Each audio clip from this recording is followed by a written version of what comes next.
ఒకసారి ఈ వార్త చూసుకున్నట్లయితే తమిళనాడు రాష్ట్రంలోని మదురై కోర్టు సంచలనమైనటువంటి తీర్పునైతే వెల్లడించడం జరిగింది. 9 మంది పోలీసు అధికారులకు మరణశిక్షనైతే విధించడం జరిగింది. మనం ఒక్కసారి చూసుకున్నట్లయితే 9 మంది పోలీసులకు మరణశిక్ష, తలా 2 చొప్పున మరణదండనలు. తమిళనాడులోని సాంతాన్కులం తండ్రి కొడుకుల లాకప్ డెత్ కేసులో మదురై కోర్టు సంచలన తీర్పు. 2020లోనంట లాక్డౌన్ ఉన్న సందర్భంలో వాళ్ళు చేసిన నేరం ఏందా అంటే, లాక్డౌన్ ఉన్నప్పుడు మొబైల్ షాప్ తెరిస్తే తండ్రి కొడుకుల్ని ఇద్దరిని తీసుకొని పోయి రాత్రి మొత్తం చిత్రహింసలు పెట్టి వాళ్ళ మీద 3rd డిగ్రీ ప్రయోగించడంతో వాళ్ళు మరునాడు ఆసుపత్రిలో చికిత్స పొందుతూ ఇద్దరు మరణించడంతో వాళ్ళ మీద మదురై హైకోర్టు, తమిళనాడుకు సంబంధించినటువంటి మద్రాస్ హైకోర్టు సిబిఐ విచారణకు ఆదేశించడంతో సుదీర్ఘంగా 6 సంవత్సరాలు ఈ కేసు మీద లోతైనటువంటి దర్యాప్తు చేసినటువంటి కోర్టు నిన్న సంచలనమైనటువంటి తీర్పునైతే ఇవ్వడం జరిగింది. 9 మంది పోలీస్ అధికారులకైతే మరణశిక్ష విధించిందంట. చూడండి ఎట్లున్నది, ఎంత దారుణం. రక్షించాల్సినటువంటి పోలీసులు ఈ రకంగా చట్టాన్ని చేతులకు తీసుకొని అత్యంత పాశవికంగా సభ్య సమాజం తలదించుకునే విధంగా వాళ్ళ మీద, ఒక ఉగ్రవాదుల మీద బండిపోటు దొంగలాగా వాళ్ళని టీచ్ చేసి అత్యంత పాశవికంగా వాళ్ళని కొట్టడంతోనే చనిపోయినరంట. మీడియాతో మాట్లాడుతున్న బాధిత కుటుంబ సభ్యురాలు, బాధిత కుటుంబానికి ఆ 9 మంది 1,40,00,000 రూపాయల పరిహారాన్ని కూడా ఇవ్వాలని చెప్పి కోర్టు ఆదేశాలు ఇవ్వడం జరిగింది. పరిహారం చెల్లించాలని ఆదేశాలు, పాశవికంగా కొట్టడంతోనే కోవిడ్ నిబంధనలు ఉల్లంఘించడమే పెద్ద నేరమైంది. ఇలాంటి కేసులో కఠిన శిక్ష అవసరం. యావజ్జీవ శిక్ష వేస్తే భయం లేకుండా పోతుంది. అరుదైన కేసుల్లోనే అత్యంత అరుదైనది. తీర్పు పాఠంలో జడ్జి కీలక వ్యాఖ్యలు. 2020లో నమోదైన కేసు 6 ఏళ్ల పాటు విచారణ. ఈ తీర్పుని వెల్లడిస్తూ ఈ కేసుకు సంబంధించినటువంటి పూర్వపరాలను చదివిన తర్వాత జడ్జి గారు కూడా కొంత ఆవేదనకు గురై ఆయన కళ్ళల్లో కూడా నీళ్ళు వచ్చినాయంట. అంటే ఎంత దారుణమైనటువంటి కేసు చూడండి ఒకసారి.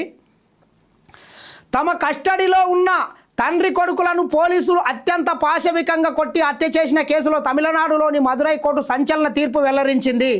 ఈ కేసులో దోషులుగా తేలిన 9 మంది పోలీసు అధికారులకు 2 ఏసి మరణశిక్షలు విధించింది.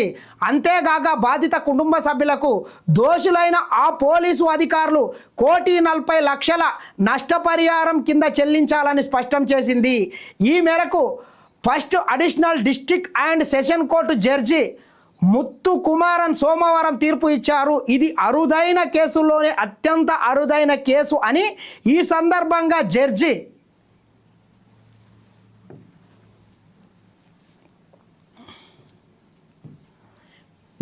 వ్యాఖ్యానించారు.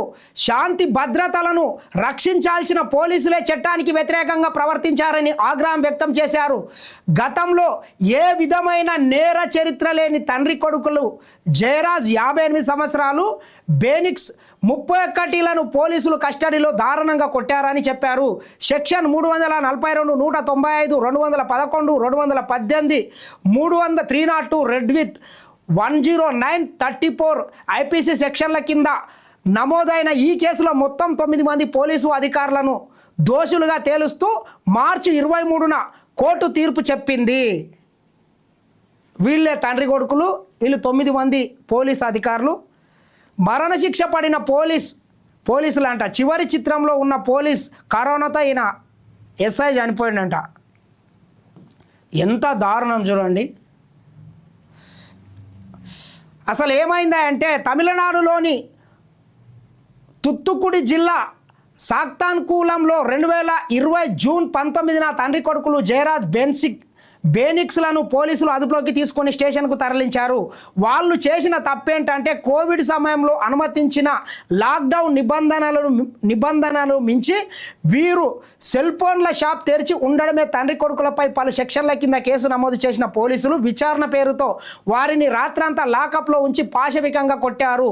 దీంతో తీవ్రంగా గాయపడిన ఇద్దరిని మరునాడు సివిల్ పట్టి సబ్ జైల్లో పెట్టారు. సృహలేని స్థితిలో ఉన్న ఆ ఇద్దరిని జూన్ 22వ తేదీన కోవిల్ మట్టి ప్రభుత్వాసుపత్రికి తరలించగా అదే రోజు బేనిక్స్ 23వ తేదీన జయరాజ్ కన్నుమూశారు.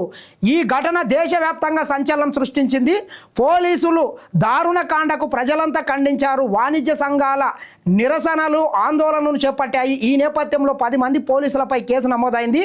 ఈ అంశాన్ని మద్రాస్ హైకోర్టు బెంచ్ సుమోటుగా తీసుకుంది. కేసులో ప్రాథమిక సమాచారం మేరకు పోలీసులపై హత్యానేరం మోపడానికి తగిన ఆధారాలు ఉన్నాయని సుమోటుగా విచారణ సందర్భంగా హైకోర్టు వ్యాఖ్యానించింది.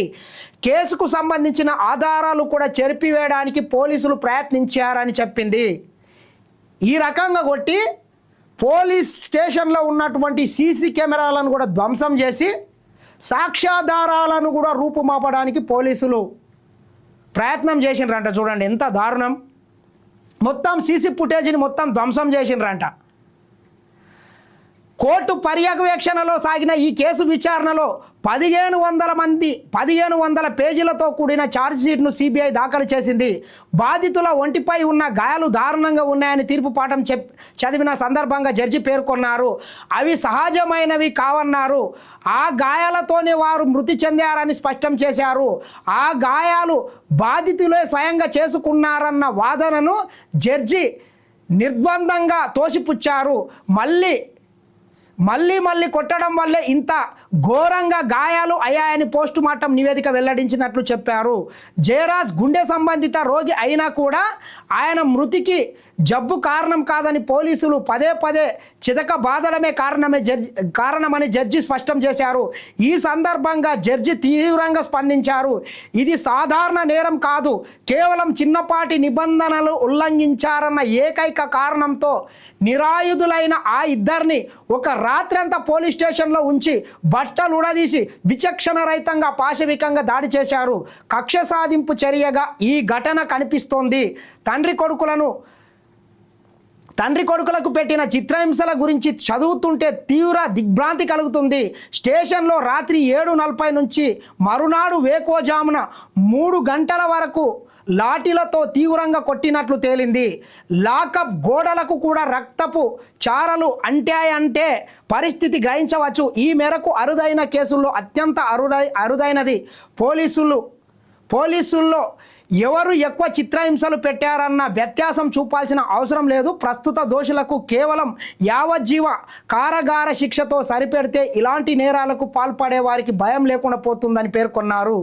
పోలీసుల నుంచి వసూలు చేసిన జరిమానాను మృత్యుడు బేనిక్స్ మాతృమూర్తికి అందజేయాలని న్యాయాధికారి తన తీర్పులో వెల్లడించారు. కాగా 2022 నుంచి ఇప్పటి వరకు తమిళనాడు పోలీసులు చిత్రహింసలకు 24 మంది బలైనరట. ఇందులో 17 ఏళ్ల బాలుడు కూడా ఉండడం గమనార్థం. ఎంత దారుణం చూడండి. అసలు తమిళనాడు వాళ్ళు ఎందుకు ఈ తమిళనాడులో కొంత మోతేపారతనం ఎక్కువనే ఉంటుంది ఇప్పటికీ కూడా. ఇప్పటి వరకు కూడా చాలా లాకప్ డెత్ కేసులు అయితే జరుగుతూనే ఉన్నాయంట.